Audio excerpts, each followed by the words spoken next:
Matter असंच झाला याचा रणदीपचा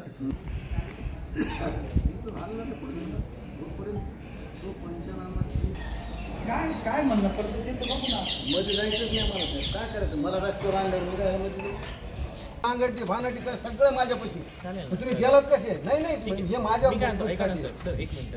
त्यांनी तो प्राथमिक पंचनामा केलाय ना तो आपण पंचनामाच का केला माझं हे मत. चालेल ना ते आपण बघूयात ना सर. नाही नाही बघण्याचा संबंध पंचनामाच हा बेकायदेशीर आहे. जिथं जर कुंपणच शेत खात असेल तो कुणाला बोलणार आम्ही जाऊन?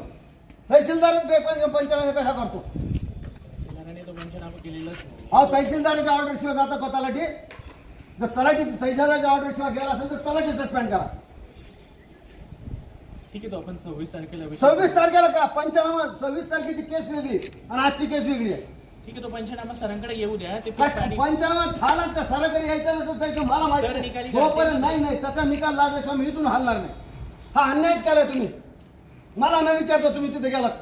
ही केस सगळ्यांना माहिती काय आहे ते. नांदगावच्या लहान पोराला सुद्धा माहिती केस. तुम्हाला माहित नाही? त्याचं नाव 164च्या केस मध्ये तुम्ही त्याला घेऊन पंचनामा करता. काय मला कुणाशी चर्चा करायची नाही. कुणाशी चर्चा करायची नाही मला.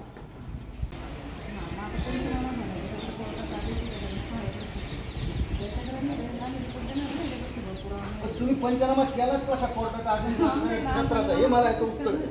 याचा कशामुळे केला? तुम्हाला करण्याचा काय अधिकार? अहो अर्ज उद्या कुणी कुणाचा अर्ज दिली असं असतं ना. तुम्हाला व्हेरीफाय करायला पाहिजे ना. आणि मी काही अननोन व्यक्ती की माहित नाही कुणाला. मला वाटतं महिन्यातून एक 2 वेळा फोनवर तुम्हाला बोलतो. तहसीलदारला सगळी केस माहिती आणि साथ होता म्हणजे याच्या विरुद्ध आपली कंप्लेंट आहे. माझ्या लक्षात आलं. त्यांना मग 6 एकरचा मका पिरली. माझं तर काहीच म्हणणं नाही. कोर्टात काय करायचं मला ऐकायला पाहिजे.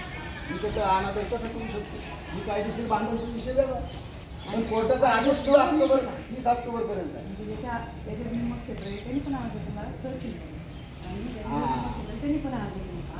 निमक क्षेत्र म्हणजे एबीपी माझा, उघडा डोळे बघा नीट.